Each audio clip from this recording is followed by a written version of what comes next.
All right, it is Wednesday night, and you know what you just watched? AEW Dynamite, folks. This is our review here at the channel.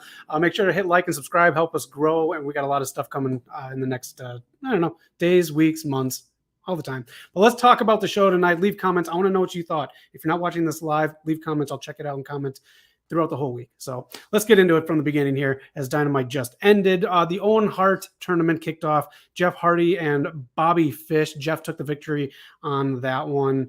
Let me know what you thought of this match. I actually really liked it. But yeah, we had a big card tonight. So really big card.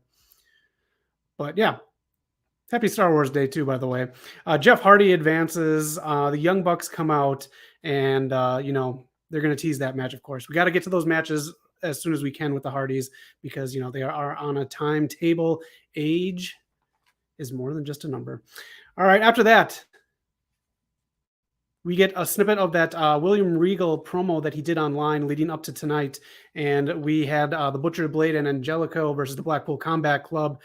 This was your typical thing here, building up the Blackpool Combat Club. We've seen this multiple times now, week after week. If you like the Blackpool Combat Club, this match was for you. This basically buried the other three people, even though they tried to build up Angelico during this match as much as they could.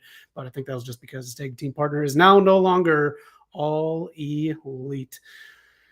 Well, that's all right. Angelico taps to Brian and takes the loss. After that, Tony Schiavone talks to Hobbs and Starks.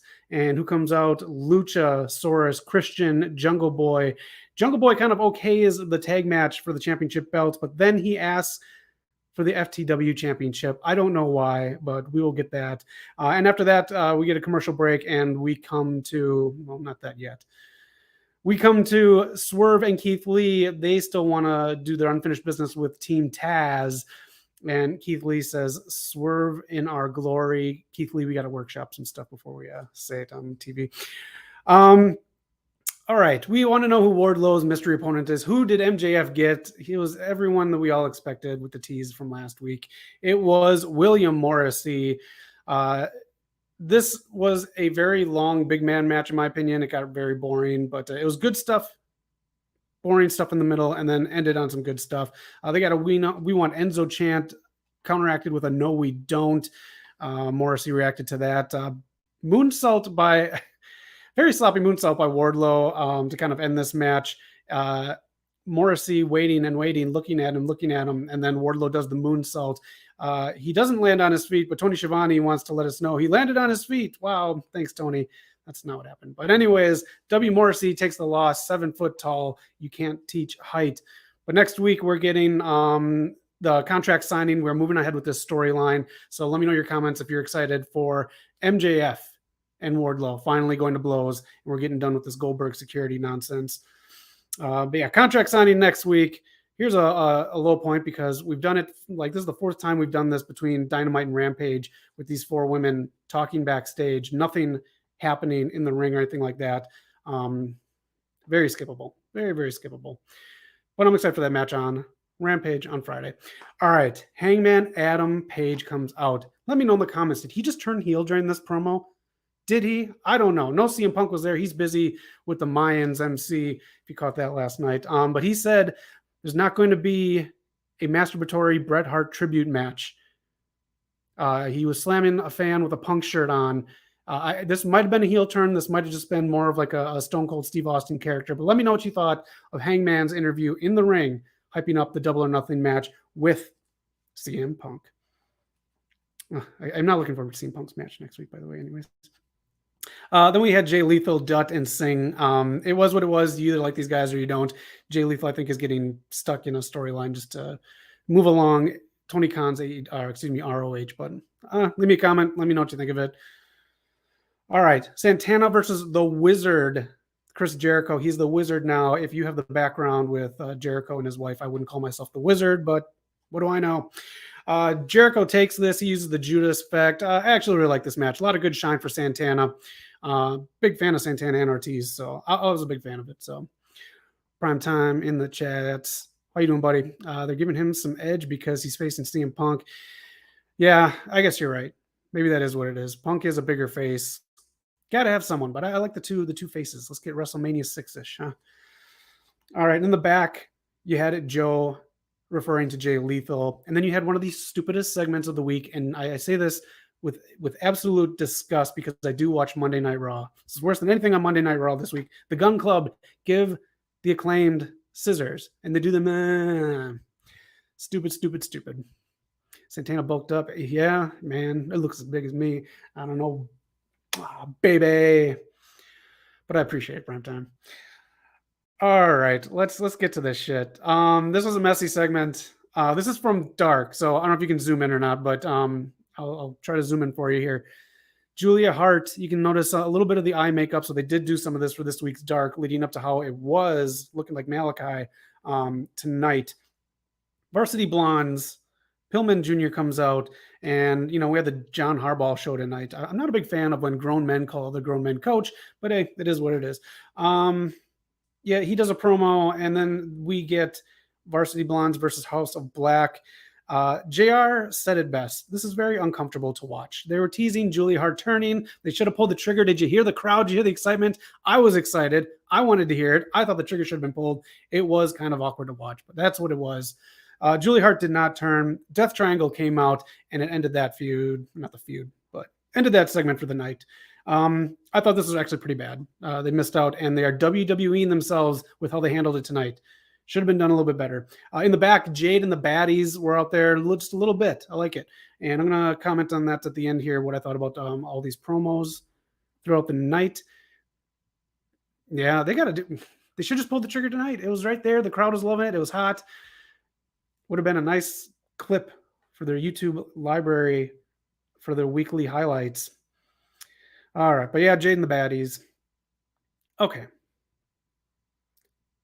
I don't care what you watched on Dynamite tonight. This was match of the night. This has been match of the week so far. I fucking loved every bit of this. Dante Martin versus Rey Fenix to qualify for the Owen Hart tournament. Rey Fenix, man.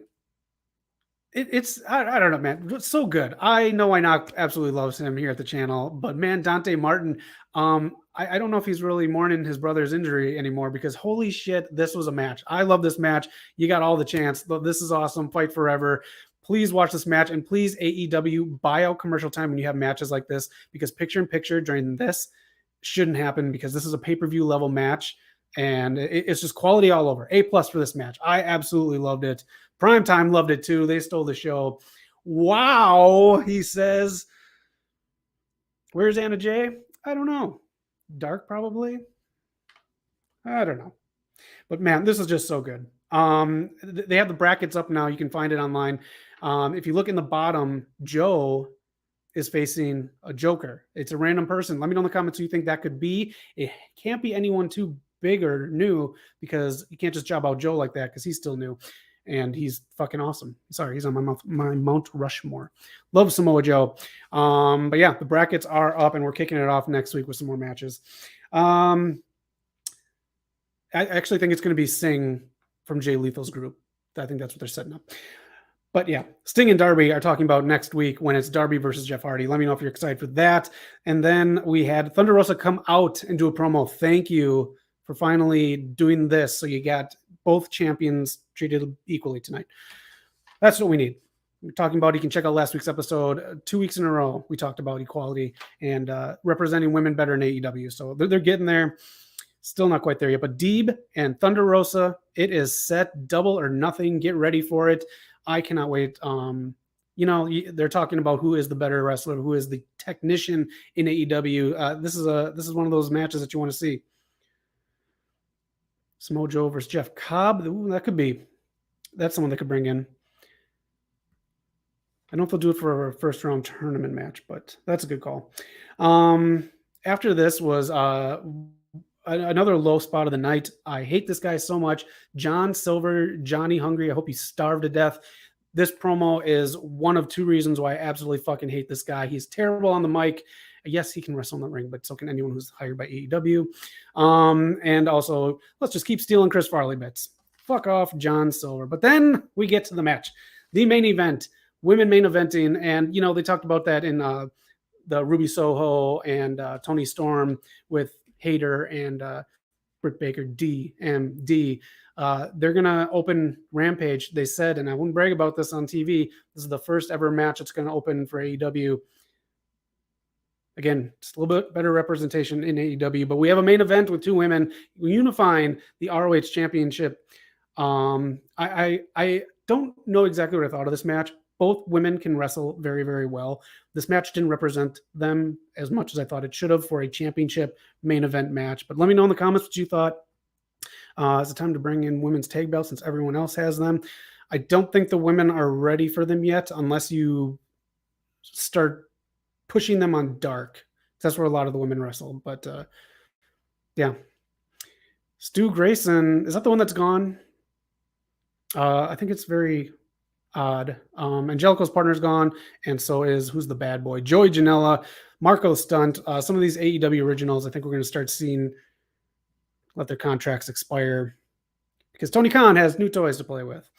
But Mercedes Martinez takes the victory. She is now the official ROH Women's Champion. Let me know. I think this was the right move. I just think this match was a little bit wonky. Deanna doesn't do the shaking at the hands for Ring of Honor, but she does it at the end. Kind of like a nice goodbye. I'm going back to Impact, but it was what it was. This was the match. Yeah, Stu Grayson, the guy who let him go. I guess I'm not the biggest Dark Order fan, so I don't think I'll miss him. But that is it. That is Dynamite. Let me know what you thought of it. Some passable stuff in here, but I'm going to give it the same rating as I did last week. A lot of stuff in here could have been skipped, but so much good stuff in here. I really think they're finding their pacing with getting all these different talents on screen with these interviews, because a lot of them they kept nice and short. It's just it's a nice change that they're doing and figuring out. So the production team, love it. And they're also doing this to build up for Rampage, which before they build up in very wonky spots. Now they're doing it in a way that makes sense to build up. So I'm liking it. I'm going to give this a B+, just like I did last week. A lot of enjoyable stuff, but holy shit. Ray Phoenix, Dante Martin, you stole the show. Oh, man, I loved it. I loved it. So they had Deanna and didn't do one small thing with Britt. Nope. I think they're going to wait on that. That's got to be a pay-per-view. That's totally got to be a pay-per-view. Is Kip Saban and the bad girl Penelope Ford still contracted? They are, but I don't know where they are. They are not on my TV. And I do not watch Dark or Dark Elevator. Oh, thanks, man. Appreciate Prime Time. And I'm going to figure out a different scoring system here. Because we all watched it, so I can't really skip or say watch stuff. So we all watched it. It is what it is. Thanks for joining Prime Time. And for anyone else out there, we got the live stream of Rampage at a special time. It's like 5:30 Eastern time. So do the math as you get over here to the Pacific time. And we got the show this weekend with Knock and Eric. You want to check that out? Hit like, hit subscribe, so you know what's going on. And pretty soon we're going to do some reactions videos. So if there's anything you want us to react to, put the comment in the link, and we'll do a reactions video and give you a shout out. So other than that, it is Wednesday night. Have a great night. Let me know in the comments what you thought of Dynamite. Take care, everyone, and be excellent to each other.